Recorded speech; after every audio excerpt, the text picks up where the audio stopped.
आणि खरंच भोले बाबा एवढे देण्याकरता उदार आहेत। त्या भस्मासुराने वरदान मागितलं होतं, देवा मी तुमचा एकनिष्ठ भक्त आहे, तर मला एकच वरदान द्या की मी ज्याच्या मस्तकावर हात ठेवील तो काय झाला पाहिजे, भस्म झाला पाहिजे। आणि तो भस्म झाला की तुम्हाला ताजी ताजी भस्म तुम्हाला मी अंगाला लावायला आणून देत जाईल। महाराज भोले बाबाने मागचा पुढचा काहीच विचार केला नाही। भक्तो को शिव तूने कभी निराश ना किया, मांगा जो जिने चाहा वरदान दे दिया। महाराज त्याने इच्छा केली, भगवान भोले बाबा तथास्तु म्हटले। आणि भस्मासुराने काय केलं, ज्याच्या मस्तकावर हात ठेवायचा तो काय होऊन जायचा, भस्म होऊन जायचा। आणि भोले बाबाला तो भस्म द्यायचा। चिता भस्माले पस्त्रकमिक रोटी परिकरहा अमंगल्यम शीलम। त्या ठिकाणी पुष्पदंतांनी वर्णन केलं की महाकालाची जी सकाळची ब्रह्ममुहूर्ताची आरती होती ना, देवादिदेव महाकाल त्यांची आरती कोणती होती, भस्म आरती। तर तो भस्म सुद्धा चिता भस्म असतो। परत काशी विश्वनाथाची एक महाआरती होते, त्या आरतीलाही चितेचाच काय लागतो, भस्म लागतो। तर रोज भस्म तो त्या ठिकाणी नेऊन द्यायचा, कोणाच्याही मस्तकावर हात ठेवायचा तो भस्म होऊन जायचा। पण एक दिवसाची घटना, त्या भस्मासुराने कोणाला तरी भस्म केलं, तो भस्म आणला आणि त्या दिवशी त्या भस्मासुराने डाव्या अंकावरती जगदंबेला पार्वतीला बघितलं। भोले बाबांच्या डाव्या बाजूला बसलेले अतिशय सुंदर रूप जगदंबेचं आहे। आणि त्या दुष्ट असणाऱ्या भस्मासुराच्या मनात विचार आला की अरे मी ज्याच्या मस्तकावर हात ठेवतो तो काय होतो, भस्म होतो। आणि इतकी सुंदर जगदंबा आहे, एवढी सुंदर त्या ठिकाणी पार्वती आहे, तर जर ही पार्वती जर आपल्याला भेटली तर, कोणाच्या डोक्यात विचार आला, भस्मासुराच्या। महाराज भोले बाबा एवढे उदार होते, वरदान देताना विचार केला नाही, पण कपटी भस्माच्या रूपामध्ये त्या भस्मासुराच्या मनामध्ये तो विचार आला। आणि त्याने काय केलं माहिती की तो भस्म ठेवला आणि पळत पळत जाऊन भोले बाबाच्याच मस्तकावर हात ठेवायला निघाला। भोले बाबाने जाणलं, भोले बाबाजी पळाले। महाराज संहार करत्या देवादिदेव महाकाल महादेवाला सुद्धा पळावं लागलं वरदान देऊन। वरदान कोणी दिलं, महादेवाने।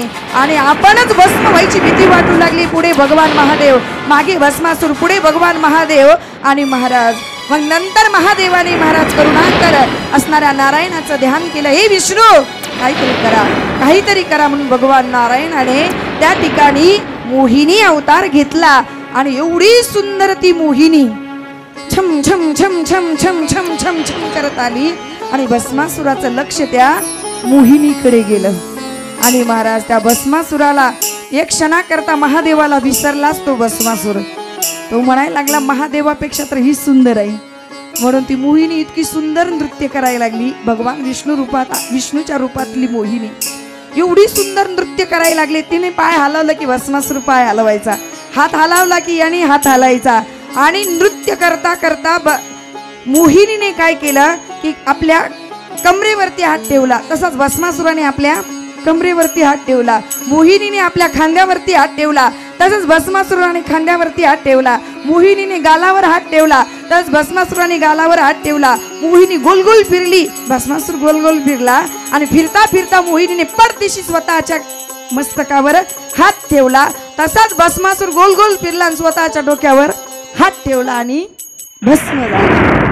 का दुसऱ्याचं वाईट करायला गेले की आपलं सुद्धा वाईट होत असतं। लक्षात ठेवायचं, जीवनामध्ये एक बोट दुसऱ्याकडे दाखवत असताना चार बोट आपल्याकडे शिल्लक असतात। बोलिये गौरी शंकर भगवान की जय, हर हर महादेव। तर महाराज मला सांगायचा भाव काय, भोले बाबा एवढे दयाळू, एवढे कृपाळू महाराज भगवान विष्णू, भगवान ब्रह्मदेव, इंद्रदेव, चंद्रदेव सगळे म्हणायला लागले, भक्तों को शिव तूने कभी निराश ना किया, मांगा जुने चाहा वरदान दे दिया। भगवान भोले बाबा तुम्ही एवढे उदार आहात, एवढे कृपाळू आहात, एवढे करुणा अवतार आहात की भस्मासुरासारख्याला वरदान दिलं।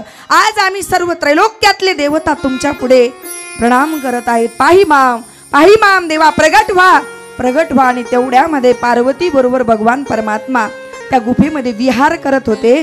आणि तेवढ्यात भोले बाबाने माझ्या महाविष्णूंची ब्रह्मदेवाची हाक ऐकली आणि विहार करता करता पार्वतीला तिथंच सोडलं।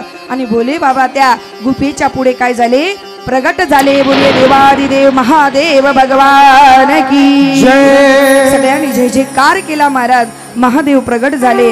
पाही माम हे महादेव, हे बोले बाबा दया करा, दया करा, या सगळ्या पृथ्वीचं रक्षण करा, सगळ्या देवतांचं रक्षण करा. या तारकासुराला वध होण्याकरता तुमचा विवाह झालेला होता आणि तुमच्या पुत्राच्या हातून त्याचा वध होणार आहे. बोले बाबा दया करा. आणि तेवढ्यात भोले बाबांच्या लक्षात आलं की अरे माझ्या विवाहाच्या पाठीमागे या देवतांचा काय होता, स्वार्थ होता. का मी विवाह करावा म्हणून त्यांना आनंद नव्हता. मी जर विवाह केला तर माझ्या पुत्राच्या हातून त्या तारकासुराचा काय होणार, वध होणार. हा देवतांचा स्वार्थ. पण भगवान भोले बाबा दयाळू, भगवान भोले बाबाने सांगितलं की या ठिकाणी माझं तेज जो ग्रहण करेल त्या तेजापासून माझ्या पुत्राची काय होईल, उत्पत्ती होईल. म्हणून भगवंताचं तेज जमिनीवर पडलं. भगवान तिथून अंतर्धान झाले आणि सगळ्या देवतांनी विचार केला ह्या तेजाला ग्रहण कोण करेल, ग्रहण कोण करेल. म्हणून अग्नीला पुढे घेतलं. तर अग्नी पक्षाच्या रूपामध्ये आला. शिव महापुराण सांगतं अग्नी पक्षाच्या रूपामध्ये आला आणि त्याने ते तेज ग्रहण केलं. आता अग्नी किती दाहक असतो. स्वतः अग्नी सगळ्या जगाला काय करतो, भस्म करतो जळून. पण अग्नीला स्वतः दाह होऊ लागला. एवढं तर तेज, एवढं त्या तेजामध्ये सामर्थ्य होतं. त्या तेज अग्नीला जाळू लागलं तर तो अग्नी आला आणि अग्नीने ते तेज बाहेर टाकून दिलं. मी ते तेज सहन करू शकत नाही. सगळ्या देवांना चिंता वाटली आता या तेजाचं काय करावं. म्हणून सगळ्या देवांनी ते तेज थोडं थोडं ग्रहण केलं. सगळ्या देवांना उलट पालट सगळ्यांना तो दाह होऊ लागला. सगळ्यांनी ते उलटीच्या रूपामध्ये तेज बाहेर पाडलं आणि ते तेज एका डोंगरावर टाकलं. तो डोंगर सुद्धा थरथर कापायला लागला. त्या डोंगराने ते तेज समुद्रामध्ये फेकलं, गंगेत फेकलं. ती गंगा सुद्धा डळमळ करायला लागली. गंगेचं पाणी उसळायला लागलं आणि इकडून तिकडे तिचं संतुलन बिघडलं आणि ते भगवंताचं तेज एका जंगलामध्ये सरकंड्याच्या झाडाच्या पानावरती जाऊन पडलं आणि 6 ठिकाणी विभागलं. त्या जंगलातल्या सरकंड्याच्या झाडाच्या पानावरती ते 6 ठिकाणी विभागलं आणि विभागल्याच्या नंतर ते 6 ठिकाणी पडलेलं तेज एकत्रित आलं आणि पानावरती त्या तेजापासून पहिल्या भगवान शिवपुत्राचा काय झाला, अवतार झाला. बोलिये कार्तिक स्वामी महाराज की जय. आणि महाराज त्या सरकंड्याच्या पानाच्या झाडाच्या पानावरती ते तेज एकत्र होऊन एक बालकाच्या रूपात प्रगट झालं आणि त्या बालकाला 6 कृत्यांनी पाहिलं. 6 कृत्या होत्या, 6 स्त्रिया होत्या. त्यांनी पाहिलं. त्या बाळाला घेतला, आपल्या डोंगरावरती घेऊन गेल्या आणि त्या 6 स्त्रिया ज्या होत्या ना, त्या कृत्यांगना, त्या 6 कृत्यांनी काय केलं की आपल्या घरामध्ये घेऊन गेल्या आणि त्या ठिकाणी असा एक चमत्कार घडला की ते बालक होतं 1 शरीराचं, पण त्याला मुख किती होते, 6. कारण 6 ठिकाणी ते तेज काय झालं होतं, विभागलेलं होतं. म्हणून प्रत्येक स्त्री घ्यायची, त्याला स्तनपान करायची. आणि असाही एक अर्थ सांगितला जातो की 6 कृत्या होत्या. प्रत्येकीला त्या ठिकाणी मातेचा पाझर फुटला. तर प्रत्येक स्त्री तिला स्तनपान करू लागली. हिला वाटायचं माझ्याकडे यावं, हिला वाटायचं माझ्याकडे यावं. 6 होत्या म्हणून त्याला 6 मुख झाले. म्हणून त्यांचं एक नाव काय पडलं, षडानन. बोलिये षडानन भगवान की जय. आणि तेवढ्यात भोले बाबांच्या लक्षात आलं की अरे माझ्या विवाहाच्या पाठीमागे या देवतांचा काय होता, स्वार्थ होता. का मी विवाह करावा म्हणून त्यांना आनंद नव्हता. मी जर विवाह केला तर माझ्या पुत्राच्या हातून त्या तारकासुराचा काय होणार, वध होणार. हा देवतांचा स्वार्थ. पण भगवान भोले बाबा दयाळू, भगवान भोले बाबाने सांगितलं की या ठिकाणी माझं तेज जो ग्रहण करेल त्या तेजापासून माझ्या पुत्राची काय होईल, उत्पत्ती होईल. म्हणून भगवंताचं तेज जमिनीवर पडलं. भगवान तिथून अंतर्धान झाले आणि सगळ्या देवतांनी विचार केला ह्या तेजाला ग्रहण कोण करेल, ग्रहण कोण करेल. म्हणून अग्नीला पुढे घेतलं.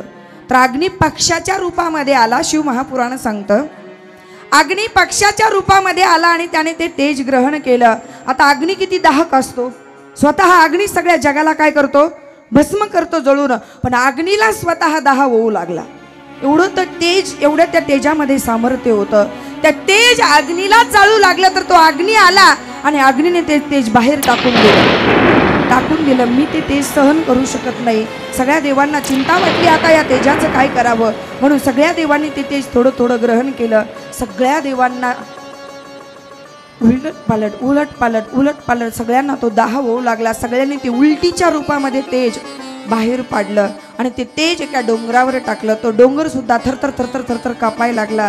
त्या डोंगराने ते तेज समुद्रामध्ये फेकलं, गंगेत फेकलं. ती गंगा सुद्धा डळमळ करायला लागली. गंगेचं पाणी उसळायला लागलं आणि इकडून तिकडे तिचं संतुलन बिघडलं आणि ते भगवंताचं तेज एका जंगलामध्ये सरकंड्याच्या झाडाच्या पानावरती जाऊन पडलं आणि 6 ठिकाणी विभागलं. त्या जंगलातल्या सरकंड्याच्या झाडाच्या पानावरती ते 6 ठिकाणी विभागलं आणि विभागल्याच्या नंतर ते 6 ठिकाणी पडलेलं तेज एकत्रित आलं आणि पानावरती त्या तेजापासून पहिल्या भगवान शिवपुत्राचा काय झाला, अवतार झाला. बोलिये कार्तिक स्वामी महाराज की जय. आणि महाराज त्या सरकंड्याच्या पानाच्या झाडाच्या पानावरती ते तेज एकत्र होऊन एक बालकाच्या रूपात प्रगट झालं आणि त्या बालकाला 6 कृत्यांनी पाहिलं. 6 कृत्या होत्या, 6 स्त्रिया होत्या. त्यांनी पाहिलं, त्या बाळाला घेतला, आपल्या डोंगरावरती घेऊन गेल्या आणि त्या 6 स्त्रिया ज्या होत्या ना, त्या कृत्यांगना, त्या 6 कृत्यांनी काय केलं की आपल्या घरामध्ये घेऊन गेल्या आणि त्या ठिकाणी असा एक चमत्कार घडला की ते बालक होतं 1 शरीराचं, पण त्याला मुख किती होते, 6. कारण 6 ठिकाणी ते तेज काय झालं होतं, विभागलेलं होतं. म्हणून प्रत्येक स्त्री घ्यायची, त्याला स्तनपान करायची. आणि असाही एक अर्थ सांगितला जातो की 6 कृत्या होत्या. प्रत्येकीला त्या ठिकाणी मातेचा पाझर फुटला, तर प्रत्येक स्त्री तिला स्तनपान करू लागली. हिला वाटायचं माझ्याकडे यावं, हिला वाटायचं माझ्याकडे यावं. 6 होत्या म्हणून त्याला 6 मुख झाले. म्हणून त्यांचं एक नाव काय पडलं, षडानन. बोलिये षडानन भगवान की जय.